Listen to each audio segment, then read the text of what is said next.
Anyway. Anyway. Okay, so thanks for having me today first.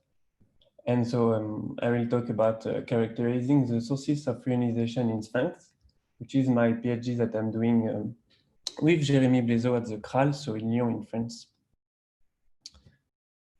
So first, few words about the sources of reionization. So they're supposed to be, even if there is some debate, they're supposed to be the galaxies according to both observation, but also according to simulations. And for example, in Sphinx, we use only the galaxies as a source of reionization. And as you can see on the graph, our simulation reionized by redshift 6, and it matches pretty well the observation if we use the binary model for the star formation. So a few words about the Sphinx simulation. If you want full description, you can find it in Rosdahl et al.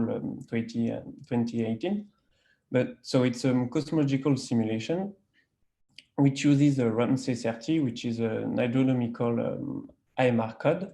And myself specifically, I work on a 10 co-moving megaparsec box with a resolution of 10 parsec at redshift 6, a dark matter resolution around 10 to 5 solar masses, and a stellar particle resolution around 10 to 3 solar masses. So to characterize a source, so a galaxy of reionization, you need to wonder about many things. You need to wonder about the directionality. Do your photon escape in one direction or in all directions? And you need to wonder when the source is on, when the source is visible. So it will depend on the intrinsic luminosity of the source, of course, but also on the escape fraction. You can have a bright source, but totally opaque. And on the duty cycle, sometimes the source is a same source can be totally opaque and totally visible. In fact, it's like characterizing a lighthouse. And the main goal of this study is, of course, to understand the process of reionization, but also for bigger simulation where the galaxies are not resolved, so they need the work of simulation where the galaxies are resolved.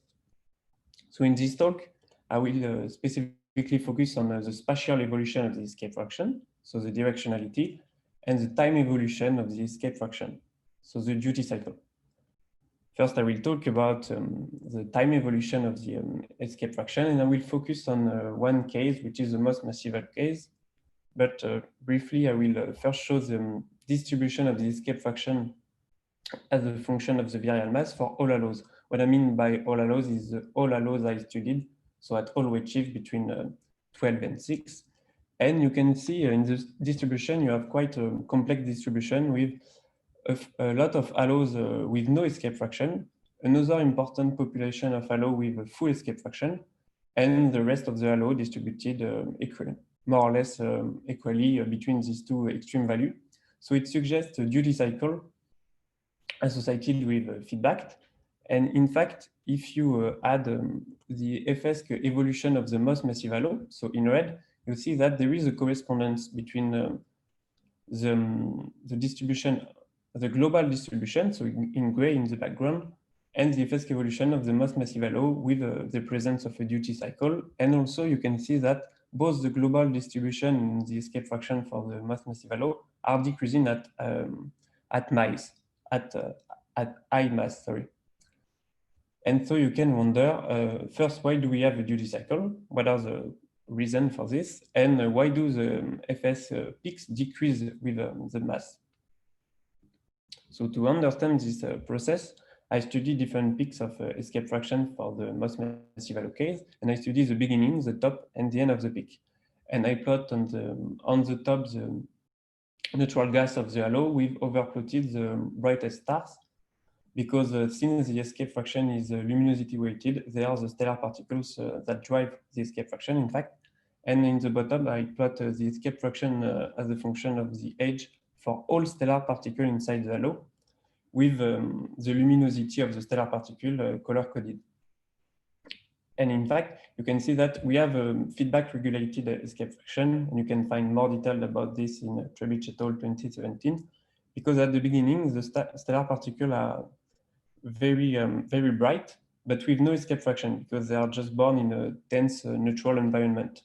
But then, at the top of the peak, you see that this stellar particle has a huge escape fraction, because if you look at the map on the top, they totally, with the feedback, blow away and reionize their environment, so the photon can escape, and the global escape fraction increase. And then this stellar particle become less luminous, and the gas will be reaccreted and become neutral again, so the escape fraction will decrease. So that's the story for a big peak of escape fraction.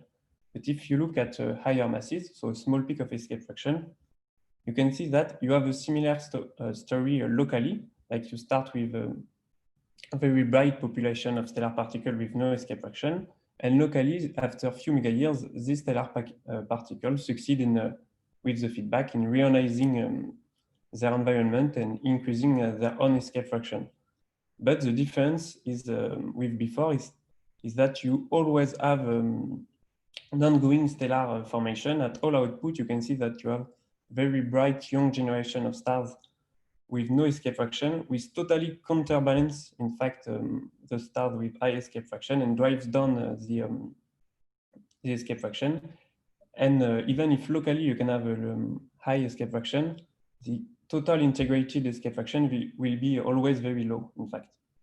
And you can see that also on the map. You see that the region where stars are formed is always very dense and always very active.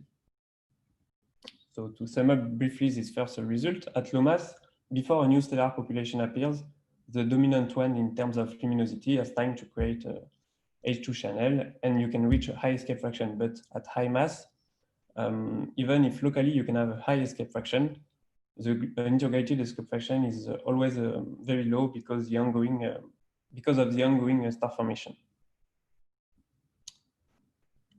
So on the second part of the talk, I will talk about the observability of the escape fraction. So first, in the Sphinx simulation, as in fact in many simulations, you can see that the photons are escaping in an anisotropic way from halos. So as it is illustrated on this schematic, for example. And also another interesting point is that for the most massive halos, because they are more resistant to feedback, they tend to have a lower solid angle to reach photon escape, because it's impossible to totally clear away and blow away a massive halo. But once you know that your photons escape in an anisotropic way, you can wonder what will observe, an observer. Because it's easy to understand that if you look at one galaxy from at a group of galaxies through one direction, the brightest source you observe may not be the actual brightest source if you take into account all the direction. There may be a difference between the FS1D, so which is the FS fraction you measure through one direction, and the FS3D, which is the escape fraction you calculate if you take into account all the direction. And so the question is, okay, can I estimate the 3D escape fraction if I look at a group of galaxies only through one direction, so with FS1D? So I tried to answer this question. And for that, I took the most massive halos of my simulation, so halos above 10 to the 9 solar masses, and I mocked the observation of n galaxies to see if I can estimate the 3D escape fraction. And I did that for different numbers of galaxies. So I did that for 10 galaxies, 100, and 1000. And I plot the distribution of the measurement of FS1D. And what is interesting is that no matter the number of galaxies, so from 10 to 1000, the distribution of the measurement of FS1D always peaked at the expected 3D value. And to be more precise, if you calculate the average of the distribution, so in red, you always find the same values that the average 3D value for the same group of halo. So this means that there is no bias. With FS1D, you can measure the 3D escape fraction. But so the question, once you know that, is, okay, I can measure it, but how precisely can I measure this? And so to illustrate that, I did the same plot, so the distribution of FS1D, but in cumulative. And so I represent here it for 100 halos. And you can see that, in fact, the measurement is pretty precise. Like for 100 galaxies, you have 60% of chance to be between 0.6 FS-3D, so the expected value, the one you want to measure, and 1.2 FS-3D.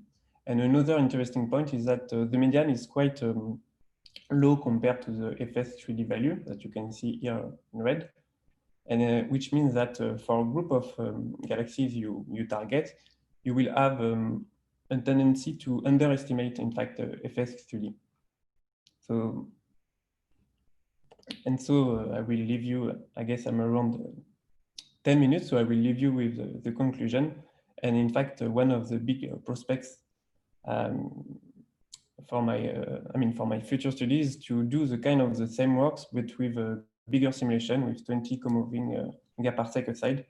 And it will help me to increase my mass range study and to go to higher mass range around 10 to 10 and 10 to 11 solar masses. Okay, thank you, Mathieu, very much for that nice talk. So let's see some questions. So Tom Tens asks, bursty star formation may leave an imprint in the abundance pattern of extremely metal poor stars when metal mixing is not efficient. Have you looked at this? Have you looked at what? Sorry, I didn't hear. Bursty star formation may leave an imprint in the metal, in the abundance pattern of extremely metal poor stars when metal mixing is not efficient. Sorry, I didn't hear properly. I'm gonna look at it. Oh, okay, I'm reading the question.